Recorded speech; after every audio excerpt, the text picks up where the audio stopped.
This podcast may contain content that is graphic and disturbing in nature. Listener discretion is advised. The Krim family was looking for a nanny to care for their growing family and felt blessed when they found a kind woman with a terrific reference. However, appearances would prove deceiving, and on a fateful October night, the family's life would change forever when Miss Krim would walk into a nightmare.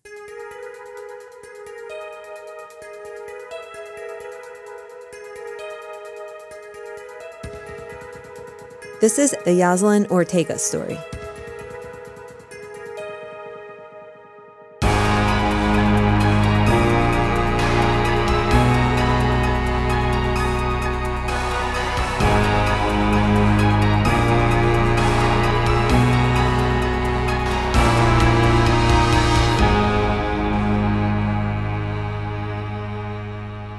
Hi, Megan. Hey, Amy. I had so much fun camping with you last weekend. I know. Wasn't it fun to get back out there? Camping was so great. And I didn't get abducted on my run through the woods. I know. I was a little nervous when I saw the trail, but it was good. It was great. Before we get into today's episode, I want to thank Danielle Kolbasowski for her help with the research. Thank you, Danielle. And who do we have for our patrons today, Amy? First, we'd like to thank Jerry from Boston and Michaela. Who else do we have, Megan? We have Lily Ingram, Lakshmi, and Nicole Goodman. Thank you all so much for supporting the show, and it's because of listeners like you that we can continue to bring you high-quality content. Thank you, everyone. We appreciate it. The case that we're going to be talking about today felt so personal to me because at the time of this event, I was working as a nanny in the same city that it happened. That's right. I always forget that you worked as a nanny. And after I had children, I hired a nanny to help my family, and this case really changed the way that process worked for me. Understood. Yoselyn Ortega was born in 1962 in the Dominican Republic. She was the second youngest of 8 children. In 1985, she graduated with an accounting degree and then moved to New York City where her sister was living. A decade later, she got married and would have one son named Jesus. The marriage only lasted a couple of years, and then she took her son and went back to the Dominican Republic. However, she would then return back to New York in search of work, leaving her 4-year-old son in the care of her family.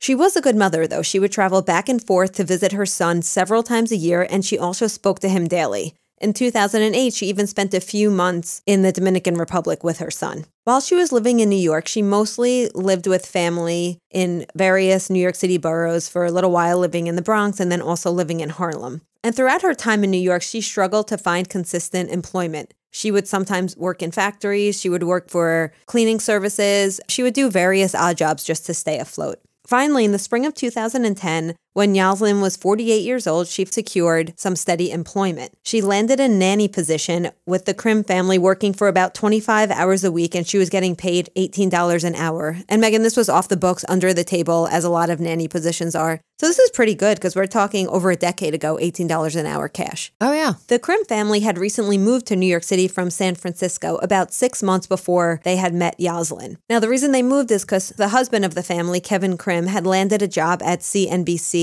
where he was a media executive working as a general manager. At the time, his wife, Marina, was pregnant with their 3rd child. Now, Marina and Kevin had a daughter, Lucia, who they called Lulu, who was 6 at the time. And they also had a daughter, Nessie, who was 3 at the time. The couple had been married since 2003 when they met. They were both California natives. She was from Manhattan Beach and he was from Thousand Oaks.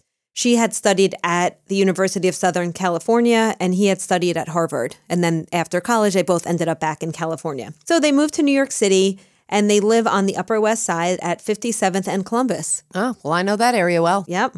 John Jay was right there. Right there. Right. Now, we know this area, Megan. It is a beautiful area. You're very close to Central Park. You're right in the heart of Manhattan. They lived on the 2nd floor of a beautiful apartment building, and the family lived a really happy life.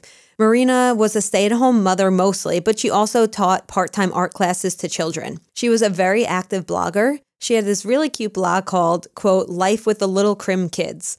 And you can find this online. I'll put it in the show notes. And this was a very cute blog where she would just document their activities and, there'd be pictures and she would just talk about what the family was up to. Keep in mind, Marina was pregnant with their 3rd child, and since Kevin did travel a lot for work, and even when he didn't travel, he would often work 12-hour days. So the family decided, maybe we should hire some help. So one day while Marina was at Lulu's ballet class, She was very visibly pregnant, and she was approached by a woman by the name of Cecilia Ortega. Cecilia worked as a nanny for another family in the same neighborhood that Marina lived in. Celia had told Marina about her sister Yoselyn, who had previously worked as a nanny, and she was looking for work, and of course, sang her praises, that she was great with kids, and I think you'd love her. The Krims soon received a letter of recommendation from a previous employer of Yoselyn's, and it was a glowing account of Yoselyn and her work with children. This reference also spoke to the Krims and answered all their questions and really made them feel comfortable with this choice for their family. Of course, they then interviewed Yoselyn, and after meeting Yoselyn and hearing these references, they decided that she would be a great fit for the family. So they went ahead and hired her to care for their 2, soon-to-be 3 children. Leo, a healthy baby boy, was born, and things were going well, and Yoselyn was pretty much part of the Krim family. They even took her to the Dominican Republic to visit her family. Wow. So they paid for a 9-day trip so they could meet Yoselyn's family, and also Marina and Kevin's children were bilingual, and they thought this was a great way for them to learn Spanish. Wow, that's very generous. And remember I mentioned Marina's blog? Yeah. It was very evident from these blog posts that they really treated Yoselyn like a member of the family, and she was obviously a very close and trusted person to the Krim family. They often referred to her as Josie. That's what the children called her. In 2012, remember I said Yoselyn had a son who lived in the Dominican Republic. He moved to New York to live with her because she decided it was a good idea for him to finish high school in the States and apply to college here. Well, she had a steady income now, too, so she probably had more financial means. That's absolutely right. So she probably felt like this was a good time for him to come on over. However, some say, although this was a very happy occasion for Yoselyn, this is when her stress started peaking because this is the first time that her son is in her care full time. Oh, okay, gotcha. And she also insisted that he attend private school. And private school in Manhattan is extremely expensive. So it was clear that education was very important to her. And although the family couldn't afford it, she was determined to send her child to private school. And it was also around this time that she officially became a naturalized U.S. citizen. But things started to unravel a little bit here. The Krims had reportedly begun having issues with some of Yoselyn's work performance. Yoselyn had also told the Krims that she was having financial issues since Jesus arrived, and Marina really wanted to help. Again, Yoselyn was like part of the family here. So Marina offered to have Yoselyn do some additional house cleaning for about 5 hours a week to make some extra money. Now, this offer infuriated Yoselyn, who says that she was a nanny and not a housekeeper, and she was very insulted by this idea. But keep in mind, Marina was just trying to help. They would even hire Jesus to care for their dog sometimes. They would also tell their friends that Yoselyn was available to pick up hours, so they were clearly trying to help support Yoselyn's financial needs. So this sounds very innocent and actually generous, but she interpreted it as they thinking that she was superior or something. That's what it sounds like. She would say that I'm not a housekeeper, I'm a babysitter. Which, in fairness, was true also. Absolutely. But I could see both sides of that one. Possibly because of this stress or possibly for some other reason, Yoselyn sought professional help. And on October 22nd, 2012, she saw Dr. Thomas Caffrey, who was a psychologist. Now, this was her first time seeking mental health counseling in over 30 years. When she was a teenager, one of her sisters had passed away, and she experienced some mental health issues at that time, and she had sought help. So she had a 45-minute appointment, and Yoselyn talked about her recent stress and anxiety. She spoke about the relationship with Jesus and her feelings of failure that went along with caring for him. She told the psychologist that she was overwhelmed by her current situation, both financially and family obligations. Now, after the session, it seemed to Dr. Caffrey that Yoselyn had really gotten things off of her chest, and she seems to have felt better. And he suggested that she make another appointment, and he did note that she did not appear suicidal or homicidal, and there was no evidence that she was suffering from any delusions or hallucinations. Turns out she never did make that appointment. 3 days after that session, on October 25th, 2012, Yoselyn was working for the family on what was a seemingly normal workday. Marina had taken their 3-year-old daughter, Nessie, to a swim lesson at the nearby YMCA, leaving Lulu and Leo with Yoselyn as she normally would. Now, this was the plan. Yoselyn would be taking the kids to a dance class for Lulu, and Marina and Nessie would meet them at the dance class afterwards, and that's where Marina would pick up the children to head home. However, Ortega never showed at the dance studio, and the dance instructor told Marina that Lulu had not been in class that day. So Yoselyn did in fact pick up Lulu at school as she was instructed, but instead of taking her to ballet class, she headed back to the Krims' apartment. A security camera picked up Yoselyn walking down the street with the 2 children, entering the building just before 4 p.m. Upon entering the Krims' apartment building, Yoselyn asked the doorman, quote, "Is the mom upstairs?" and the doorman had responded that Marina had left. The doorman thought this was a little odd because he says that Yoselyn never really spoke much to him. She would just kind of go on her way. Yoselyn then got into the elevator to head to the second floor apartment. At the time, there was also a neighbor who got into the elevator with the nanny and the 2 children. Now, this neighbor recalled that the children were playing around and that the little girl looked so happy. She said everything with the nanny seemed normal, but Yoselyn did not say a word to her, but she just smiled and walked out of the elevator. So it was around 5 p.m. when Marina, along with Nessie, realized that Lulu never made it to dance class. So at 5:04 p.m., she had texted Yoselyn, "Where's Lulu?" There was no response. And then she sent a follow-up text in Spanish saying, "Where are you?" To which there was no response. 16 minutes later, she texted another, "Where are you?" No response. God, she must have been really starting to panic, I think. Yeah, so Marina thought this was pretty unusual for Yoselyn because she always responded and she was always reliable. But I don't think she was panicked just yet. Marina decided to go home and check and make sure everything was okay. But on her way home, she would continue to text Ortega several times, and now she's getting increasingly concerned. She got to the building around 20 after 5 and headed up to the apartment. She says she opens the door and it was eerily quiet. All the lights were off in the house, and she looks around to see what's going on, checked the rooms, checked the kitchen, but she could not find the children or Yoselyn. The only thing she did see was Leo's stroller in the living room with Lulu's dance backpack on top of it. So at this point, Marina, who's again still holding Nessie, her 3-year-old daughter, she went back downstairs and asked the doorman if the kids and Ortega had left and if he had seen them, but the doorman said he had not seen them leave. So Marina went back to the apartment, checking again, realizing she had not checked the bathroom. Now, the bathroom was the furthest room from the apartment entrance. So when she walks in, she did notice that there was a sliver of light under the door. So she makes her way to the bathroom, screaming the children's names, and when she opened the door, she could not believe what she was seeing. She sees her 2 young children, fully clothed, laying in the bathtub, covered in blood, and she said she immediately knew that they were deceased. At this time, she also sees Yoselyn sitting on the floor of the bathroom next to the bathtub, covered in blood. As soon as Yoselyn saw Marina, she began stabbing herself in the neck. And as Marina would describe it, quote, "It's like a total horror movie. I walk down the hall and I see the light under the door. I see Lulu. I knew that she was dead. She's lying in the bathtub and her eyes are open.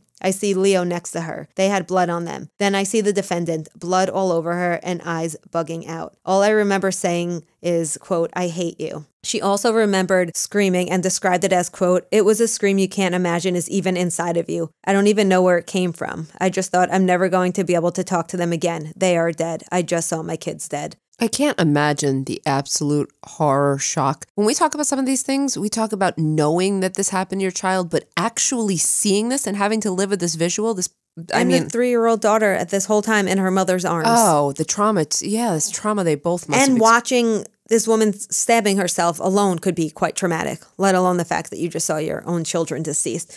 Several of the neighbors heard blood-curdling screams from outside their apartment and called 911 as Marina collapsed on the landing, wailing and screaming that her children were dead. So she lived on the second floor, but it was a landing, so the doorman was able to see her from that point. The building superintendent lived directly underneath the Krims, and he had been in his first floor apartment when he heard these screams coming from the floor above him, shouting, "They are dead, they are dead." He ran upstairs and went into the Krim's apartment, went to the bathroom, and as soon as he opened the door, he saw Yoselyn turn and look right at him. She had been standing facing the bathroom mirror, covered in blood, holding a cloth to her bleeding throat. He recalled the scene, quote, "I could see the tub, and I could see, I would say, bodies or clothing or something. I could see blood. I did my best not to take my eyes off of Miss Ortega. I saw red." He described her as having, quote, "the eyes of the devil." He says he quickly ran to the front door of the apartment and held it shut with both hands with his foot to steady himself, and he called down to have the police sent up to the apartment. Remember, she has a husband, Kevin. Now, Yes. Kevin Krim was currently on a business trip in San Francisco, California. Now, he was scheduled to return home that evening. Marina attempted to call Kevin as she waited for the paramedics to arrive. He didn't pick up his phone, and she left him several voice messages, but all she could do was scream on these voice messages. When emergency services arrived on the scene, Marina was screaming and inconsolable. They entered the apartment and found Ortega bleeding on the floor of the bathroom with knife wounds to her neck, chest, and wrists. However, she was still breathing. Unfortunately, however, the children were unable to be revived. Baby Leo had been stabbed 5 times, and Lucia over 30 times across her neck and her body. Both of their throats were split before they were placed in the bathtub. When the paramedics arrived, the children did not have a pulse, and Leo's body was already cold. As is procedure, they still attempted CPR and chest compressions, but the children had lost too much blood at this point. The children were removed from the apartment and pronounced dead upon arrival at St. Luke's Hospital in New York. Marina was escorted out of the building by authorities, holding Nessie in her arms and shielded by a white towel. She was transferred in a separate ambulance to the same hospital as the children, and upon arrival at the hospital, she was sedated.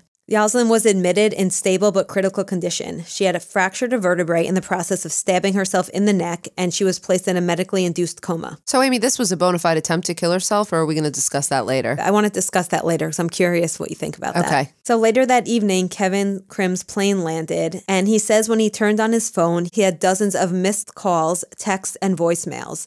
Now, these texts were all saying, "Are you okay?" And he immediately thinks, "Oh, I'm flying. Maybe there was a plane crash and they think something happened." Then he hears Marina's voicemail screaming inconsolable. This poor guy. I heard one account that when the plane landed, the police actually got on the plane to escort him out. And at this time, he also answered a phone call from his brother-in-law who told him something has happened to the children. Yeah, I'm glad. I actually would have hoped that someone would be there to wait for him. Oh, yeah, he needed to, yeah. So the police escorted him to St. Luke's Roosevelt Hospital, where he was told that Lulu and Leo were dead and that their nanny, Yoselyn Ortega, had murdered them. At this time, he was also reunited with Marina and Nessie. The police had delayed filing charges against Ortega for more than a week while she was intubated and not able to speak, as her throat wounds were treated and healed. So aside from stabbing herself in the throat, she had also slit her wrists. So she would remain under police guard this whole time in the hospital, as we would expect. Yeah. She did finally wake up on November 3rd, and when she woke up, she was able to be interviewed by the police at her hospital bed. She waived her right to have a lawyer present during her questioning. Ooh, good. Yeah. She didn't ask why she was in the hospital or why an officer was in her hospital room.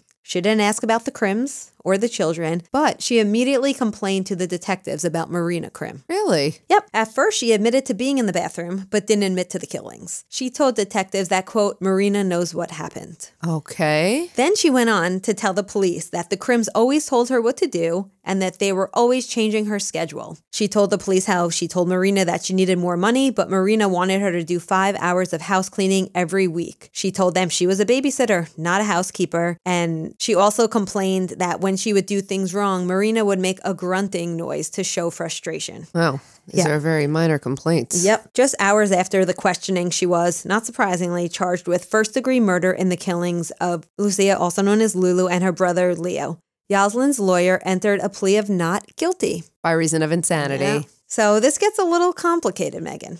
It's already complicated, Amy. It's going to get much more complicated. Okay. There was a competency hearing in 2013 to determine whether Ortega was fit to stand trial. Judge Caro agreed with the district attorney, determining that Ortega was indeed fit to stand trial. Because do you know what the criteria is for competency? Yes, a defendant has to have basic knowledge of court proceedings and understand the process enough to be able to assist in their own defense. Yeah, they have to understand the nature of the charges against them and aid in their own defense. Do you know what case established that? I'm just going to tell you. Dusky v. United States in 1960. Good job, Meghan. I did not remember that date. Now, for those of our listeners who are not U.S. citizens or who do not live here, we have a lot of listeners, which is awesome, from other countries. So I want to just take a moment and talk about the fact that a crucial part of due process in our country is that a defendant must be mentally competent prior to standing trial. Now, the Sixth Amendment right is the right to a fair trial. And within that, that's where this stuff kind of falls. I already mentioned what it means to be competent, but the competency hearing is much like any other court hearing. You have court-appointed mental health experts who testify, and they're also cross-examined. We don't have a jury like we do in a trial, but you have a trial judge who decides whether or not there is a finding of competency or not. Do you know what a finding of incompetency would mean for a defendant? I do. If a defendant is found incompetent, they are moved to a psychiatric facility under mental health care until such time when they are deemed competent to stand trial. Perfectly said. Thank you. And once they are deemed competent, then trial can commence. Then all court proceedings will resume, unless they are never deemed competent. And we see that happen. Which has happened. Yes, where somebody will spend the rest of their life in a psychiatric facility and never get restored to competency. And in fact, as a side note really quickly here, because it's relevant, Lori Vallow was just deemed incompetent to stand trial. Yes. And so it could be years before she goes to court again. And a lot of my students, when I teach this, want to know, well, what's the difference between competency and insanity? And we're going to talk a lot about insanity in a minute, but all I will say is that competency is mental state at the time of trial. It took more than 4 years for the trial to begin. I'm sure you're not surprised by that, Meghan. Not at all, actually. I know that sounds like a really long time, but in really high-profile murder cases, especially where there's a possibility of insanity, there's a lot of motions, there's a lot of evaluations, there's a lot of investigative work. So it's a little longer than usual, but not totally. And Yoselyn was evaluated by psychiatrists, of course, for both sides, both the defense and the prosecution, several times. To the surprise of many, in 2016, the judge offered a plea deal to Yoselyn. Now, this was over the objection of the prosecution, who insisted that the only appropriate sentence was life without parole. And I would agree with that, because this deal would have given her 30 years to life, which really is the minimum sentence for those 2 counts. Luckily, she rejected the offer. Was this during trial? This was before trial.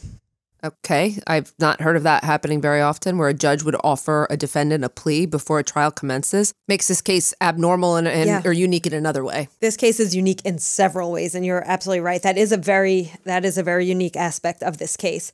I'm surprised she rejected the offer. I'm glad that she ended up going to trial. We'll talk about what ended up happening, but I do think that wasn't smart on her defense's side to reject that offer. Well, it's also possible that the defense gave her the offer and she rejected it. The first thing she said after was not to take responsibility. She blamed Marina. It seems like this is not a woman who is able to or willing to take I also think she probably did not do her research. It's not a successful defense strategy in most cases. Yoselyn's attorneys pursued the psychiatric defense, arguing that she was mentally ill during the acts. And on the other hand, the prosecutor argued that she was of sound mind and had planned the murders and she should be held responsible. Okay. The trial finally got underway in 2018 with opening statements beginning on March 1st in a Manhattan Supreme Court. So Meghan, someone who was living in New York around this time, it was really crazy because most people forgot about this case. I'm sure the Krim family and those who are close to them did not, but it was such a big news story when it happened, and then trial took so long, and then it kind of reopened everything. The trial was expected to last a long time because there was so much here, but the trial only lasted 6 weeks, which is short for a case like this. Yoselyn Ortega was charged with 2 counts of first-degree murder and 2 counts of second-degree murder. And again, she would enter a plea of not guilty by reason of insanity. So when we talk about the insanity defense, it is what is known as an affirmative defense. An affirmative defense means that the defendant is saying, yes, I did it, but something else. So we talk to our students all the time about mens rea and actus reus. Actus reus is the act, mens rea is the intent. In our system, in order to be charged with a crime, you have to have both, except there are numerous exceptions, which we always talk about, one of them being the insanity defense. So for the insanity defense, this is when a defendant is saying that they are not responsible for their actions due to an episodic or persistent psychiatric disease. And again, this is at the time of the act. Competency is at the time of the trial. Insanity is mental state at the time of the crime. Now, if an individual is found not guilty by reason of insanity, then they are involuntarily confined to a psychiatric hospital, and this could be indefinitely. It's really up to the court to decide when they are released. It's supposed to be when they are no longer severely mentally ill or no longer dangerous, or both. They'll wind up with a term in these cases, especially in these famous cases, they'll wind up with a term that would be as long, if not longer, than the term of incarceration they would have received. And in fact, someone like Hinckley, who attempted to assassinate Reagan, would never get out. Someone like Andrea Yates, who murdered her 5 children, now gets some time out, like to visit a family member supervised after 25 years. So when they actually are quite mentally ill, they do wind up staying in these places for a very long period of time. I'm going to start by talking about the prosecution's case, and then we'll move into the defense. The prosecution's opening statements argued that Yoselyn felt inadequate, that she could not provide for her son in the same manner that the Krims could provide for their children. And because of that, her anxiety and stress increased, which in turn increased her resentment towards Marina. Now, you can hear all of this online. The proceedings were recorded. They further argued that Yoselyn deliberately harmed Lulu and Leo in order to hurt Marina. Now, the lead prosecutor, who was Stuart Silberg, he says that there's no doubt that this murder was planned. He argued that she resented the Krims so much for the amount of work she had to do, and because she was struggling financially, again, she had to worry about putting her son through high school and the cost of her apartment. And the straw that broke the camel's back, so to speak, was the fact that Marina tried to help her out by offering her additional money for cleaning on top of the childcare.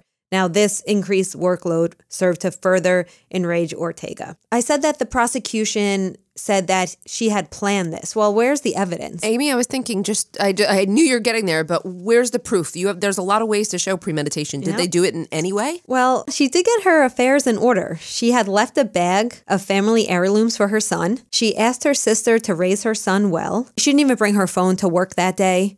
So it seems like not only was it premeditated, but it does seem like she was intending to kill herself.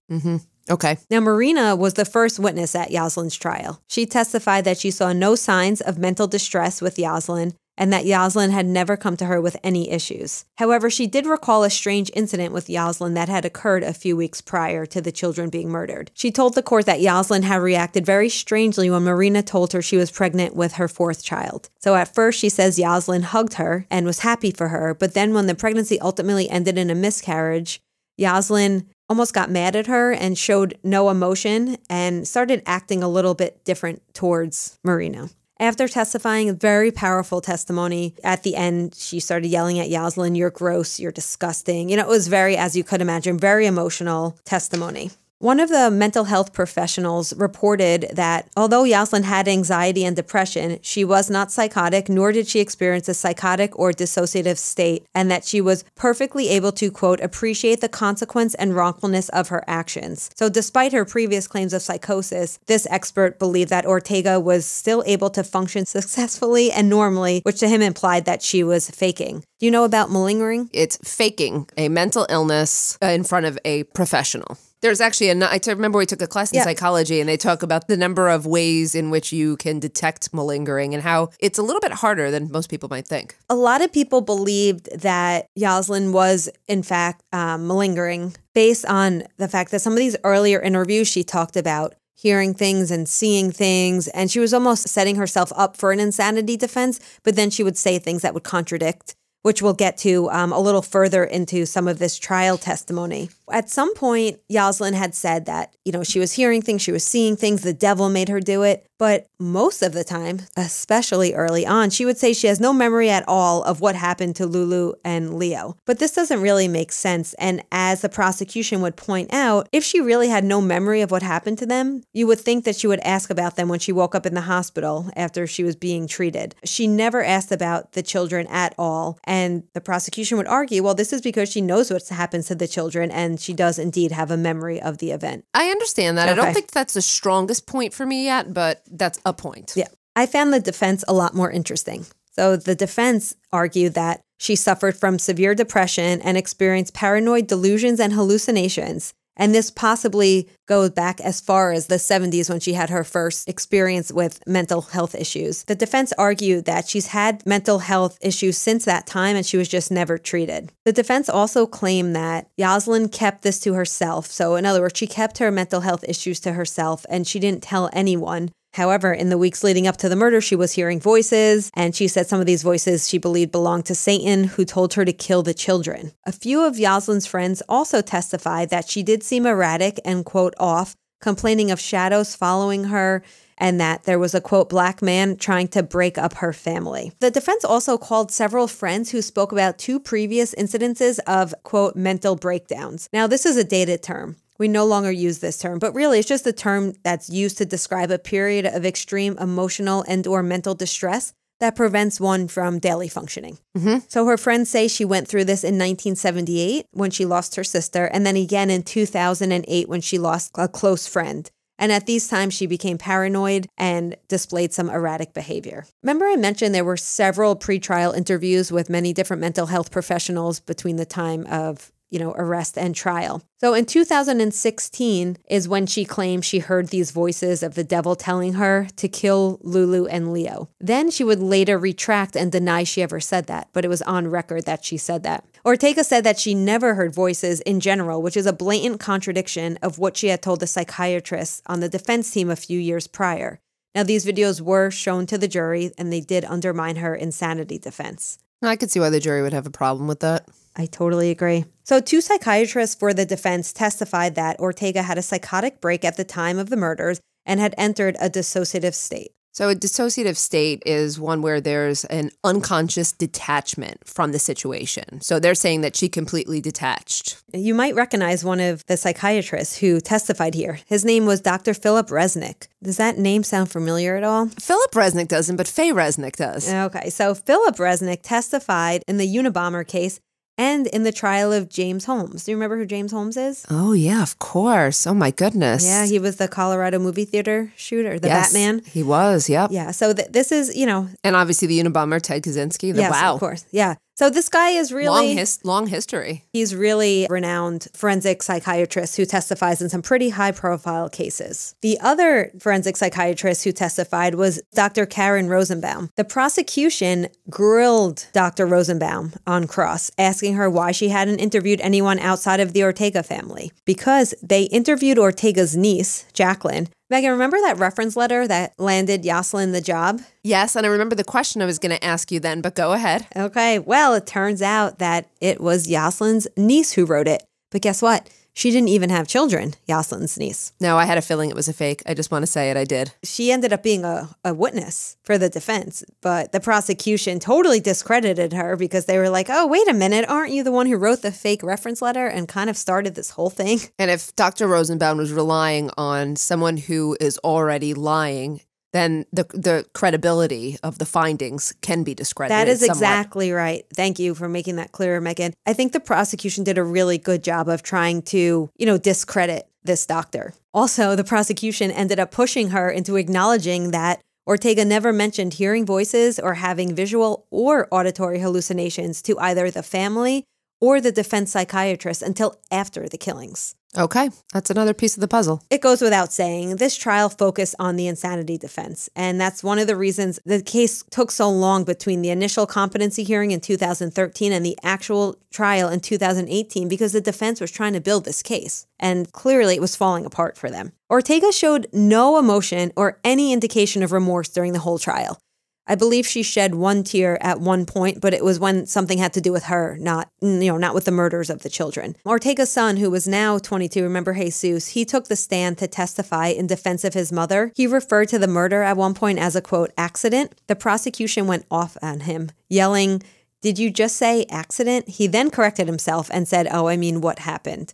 He basically just testified that his mother loved the children immensely, and that she never confided in him that she was hearing voices or anything like that. On April 18th, 2018, after just 2 days of deliberations, the jury found that 55-year-old Yoselyn Ortega was guilty of 2 counts of first-degree murder and 2 counts of second-degree murder. Meghan, I know we've talked about this when we were talking about the George Floyd case or the Derek Chauvin trial. How can she be simultaneously guilty of first-degree murder and also second-degree murder? Can we explain this to our listeners? Because even as people who work in the field, it confuses us. It is actually confusing, and it was a question, or it's something I've had to think about before myself. So what happens is, I'll use the George Floyd as just a brief comparison. So Derek Chauvin was found guilty of second-degree murder, third-degree murder, and manslaughter. And so, gosh, what does that mean? How could he be found guilty of the same crime? And some people might say is that double jeopardy, but it's not. So essentially what that means is that the convictions are merged into one if she's found guilty on all of them. It's not concurrent. It's not multiple convictions.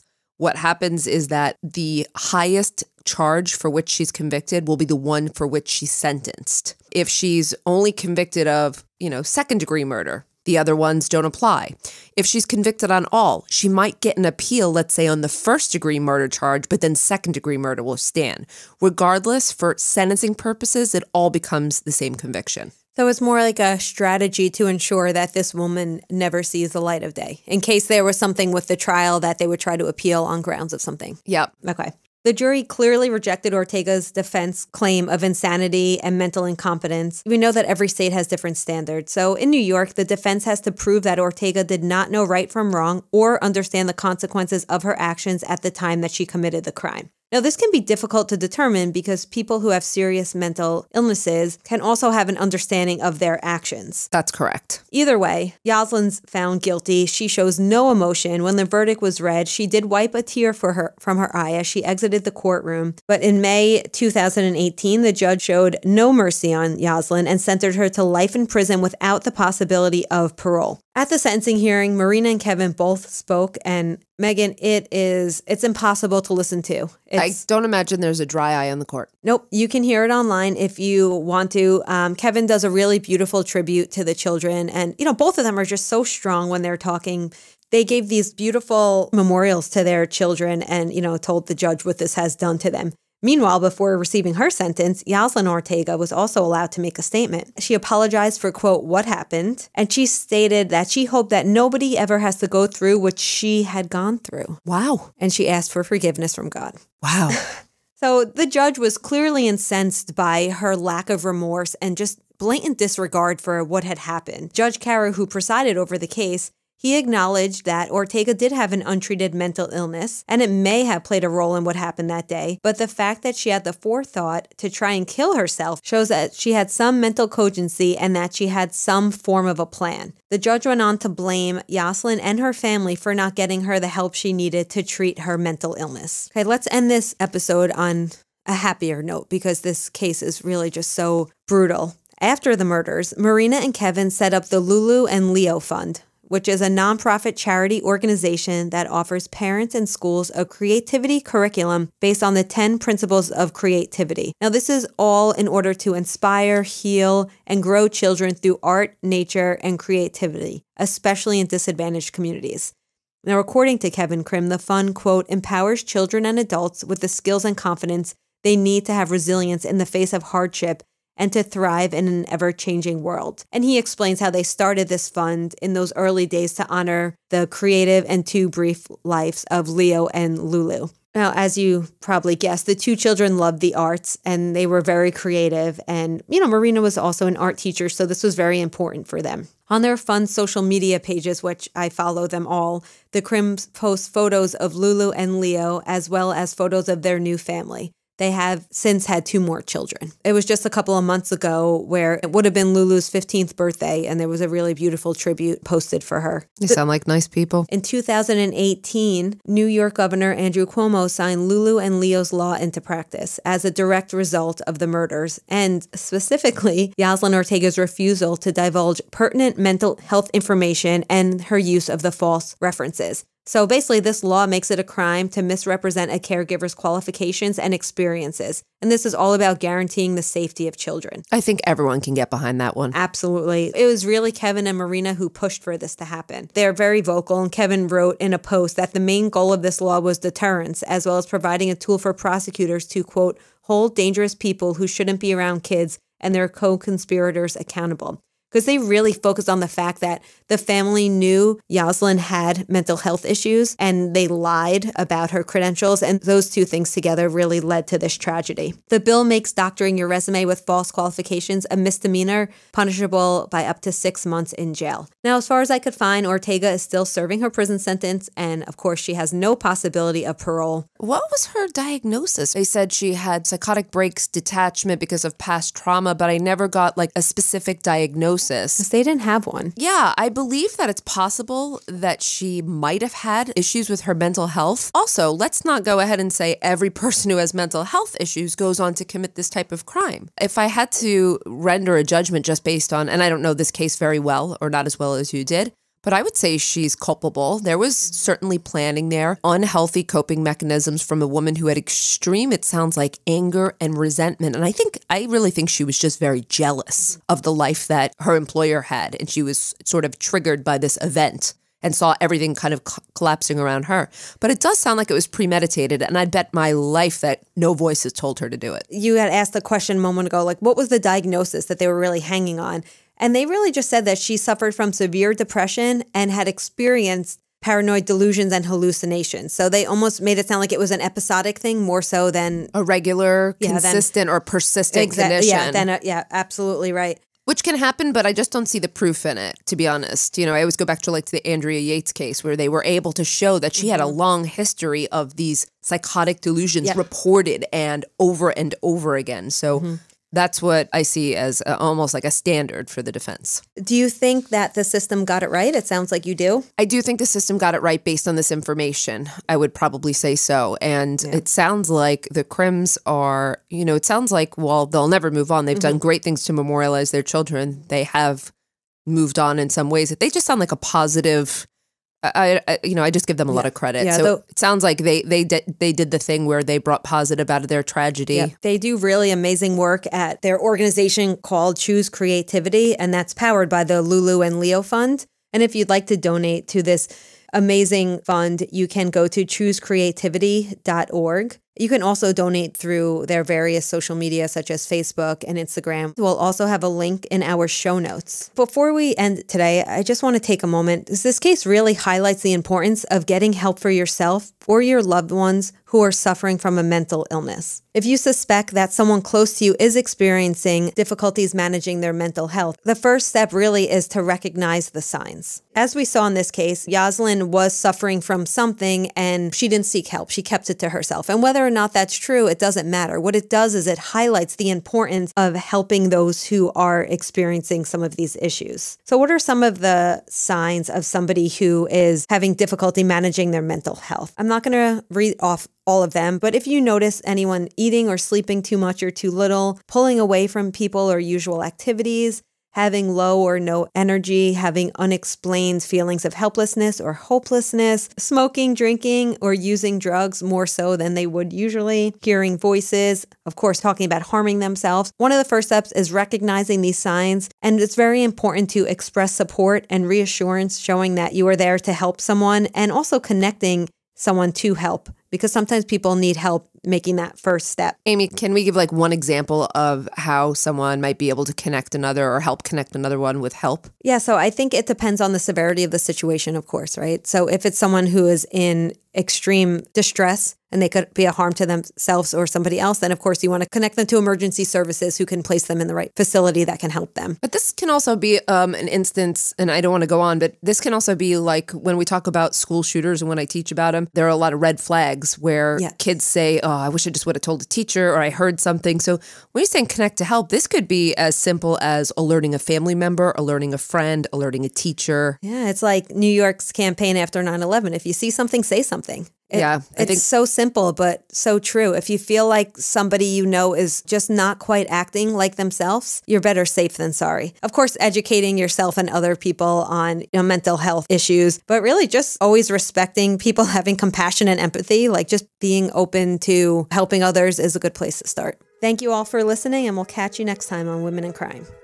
Women in Crime is written and hosted by Meghan Sachs and Amy Shlosberg.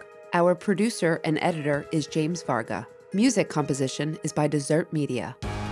If you enjoy the show, please remember to subscribe and leave a review. You can also support the show while gaining access to ad-free episodes, exclusive AMAs, and other bonus content for a small monthly contribution through Patreon. For more information, visit patreon.com/womenincrime.